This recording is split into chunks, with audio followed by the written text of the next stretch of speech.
Hey folks, this is ioEther and we're back with some more World of Tanks. As you can see, this is Ninja in his Chât 25t. This is a tier 10 game on Fisherman's Bay. And he is running some coffee, so he's got no fire extinguisher. Keep that in mind for this game.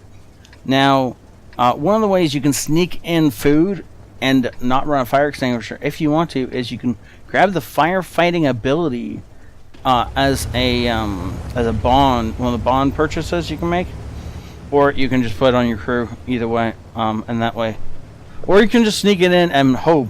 And I think that's what Ninja is doing. He's got the coffee in, and he's just hoping that nobody sets him on fire throughout this game. Now you notice he's got most of his loadout is in fact standard ammo, which is the APCR. And before we get into the game, we're gonna pause that here for a second and make note that this is the tier 10 medium tank for the French. It's legendary in this game. Wait, he's only got one mark of excellence on it. Interesting. Okay, so sorry, I feel like there was something else I wanted to note. Oh yes, and also don't forget, if you think this game deserves an MVP, then hit the like button, please. Also, if you think I deserve more subscribers, please do share this. And all things, thank the patrons. They really do help. They really do carry this channel, and they are awesome. So please say thank you to them if you see them. So it looks like he's loading. He's trying to hit the Skoda. He's not going to be loaded, unless of course the Skoda stops in the middle of the road. In which case, yes, we will be. One shot, waiting till it's behind a bush. Two shots. Next shot, it was behind a tree, but that doesn't mean we're not lit. But no sixth sense has gone off, so not lit. He's going to get a shot into this Bulldog, assuming he leads it well. He doesn't quite lead it well, so he in fact takes a shot into the Indian Panther, who's standing stock still and is a great target. And so now it's just going to actually still not lit.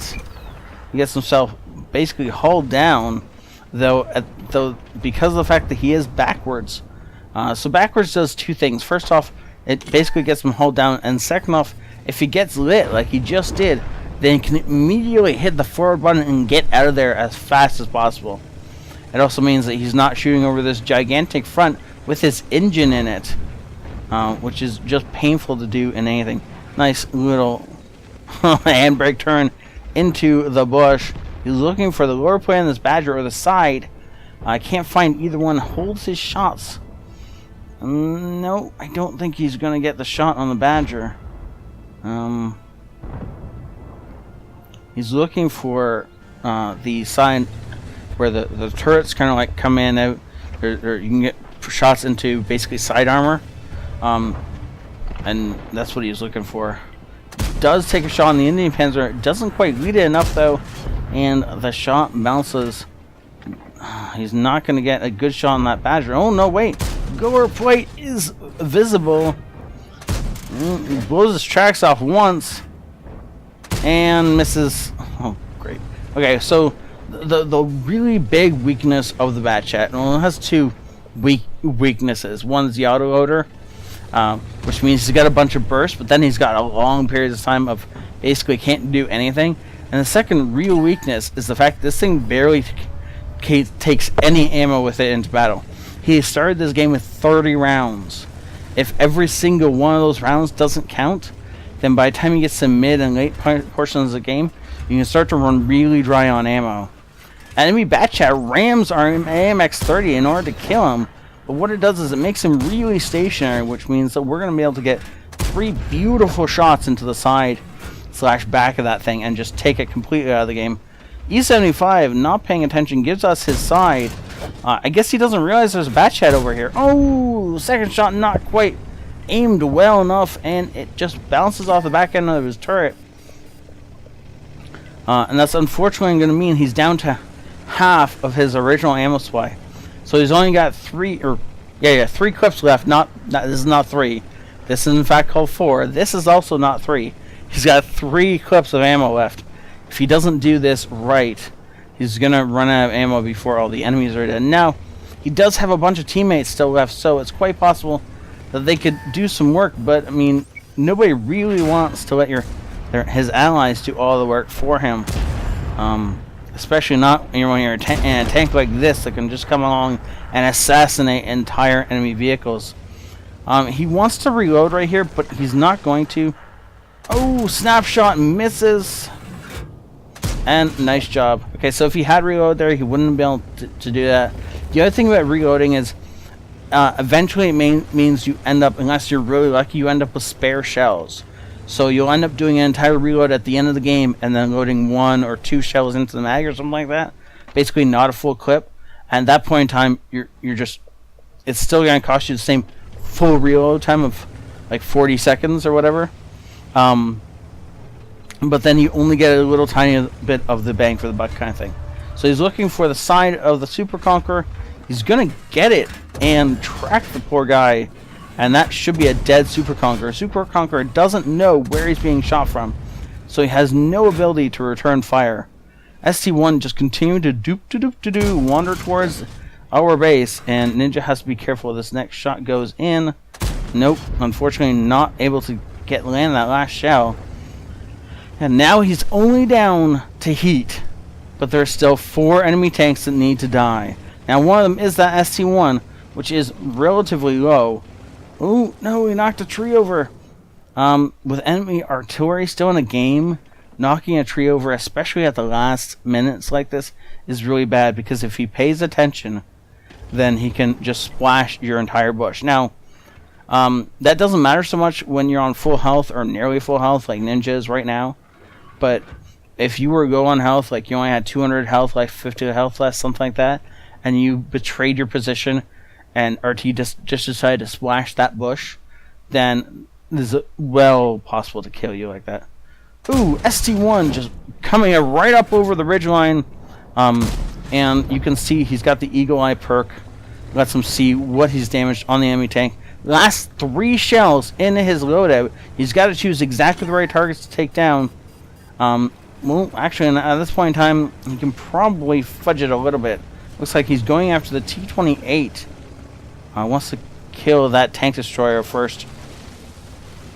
Nope, actually it looks like he wants to kill the artillery, because I guess he knows exactly where the already is, and so he might as well go, and it's not as much of a target anymore. He is going for that Radley Walters. He wants the last kill. Now he's got 2 rounds, so assuming this T-28 is... Wait, where is the T-28? The T-28 is way over there. Oh man, there's no way he gets the Radley. Somebody else is going to take the T-28 out. Oh no, it's on full health. It's on full health? How does a T-28 wander through our lines? Way over there on full health. Now, if he does this right, he can get a Radley Walters and a Faden's medal. Oh, not quite able to get the Faden's, but does secure the Radley Walters. 1 shell left in his tank. That is just like, he's done 6,500 damage that we know of, mind you. There was some damage we didn't know of. And he's left with 1 shell in his tank. This is why the Batchat is so weak when it comes to just the ability to pump out ammo. It can't do that. It really has to make sure each and every shell counts. And so if you want to be a good Batchat player, number 1, positioning. Make sure your position is always solid. 2, when you're reloading, you should be moving no matter what you're doing. It doesn't matter what you're doing, you should be moving while you're reloading. And 3, make sure your ammo is used effectively, otherwise you're just going to die in flames because you ran out of ammo at the end of the game and suddenly you have to ram people in order to kill them, which is not a good tactic. Okay, not in a lightly armored Batchat. Great job. Let's jump over and see his results. Ace Tanker, Bruiser, Fire for Effect, Radley Walters, Pascucci's medal, High Caliber, and of course the Top Gun. Though this is a bit superfluous after this, because that is just amazing. Now this, of course, does get him quite a significant amount of bonds, which is what he was going for when he played this game, I have no doubt. And just look at that, almost 7,000 damage done in a Batchat. He had the potential for a Radley Walters, just unfortunately not a Radley Walters, potential for a Faden's if, one member of his team could have just not fired.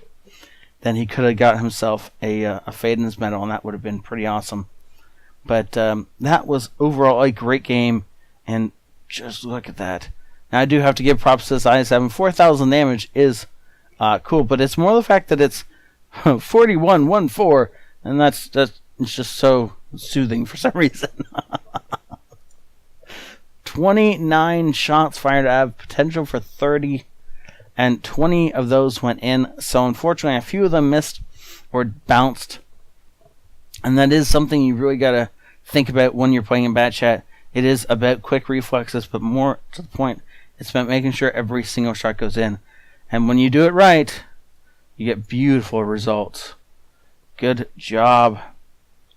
That was beautiful. Look at that. 3,000 experience. And that is just what you get for, wait. No, there's an, what is it? Oh, it's a ×2. That's what that is. Okay. I know what's going on now. And of course, things just have to show up in replays. Max, you are unfortunately, or fortunately, however you want to put it, you are in the replay because I didn't realize that was there. And of course, showing up in the replay app, that's just how this works. Professionalism, right? Okay, so thank you all for watching. Please do remember, if this should be an MVP, then hit that like button, please. Also, if you think I deserve more subscribers, then please go ahead and share this. And in all things, thank the patrons, for they really do carry the channel. And I will see you all later. Thank you all for watching. Have a great night. This is ioEther out.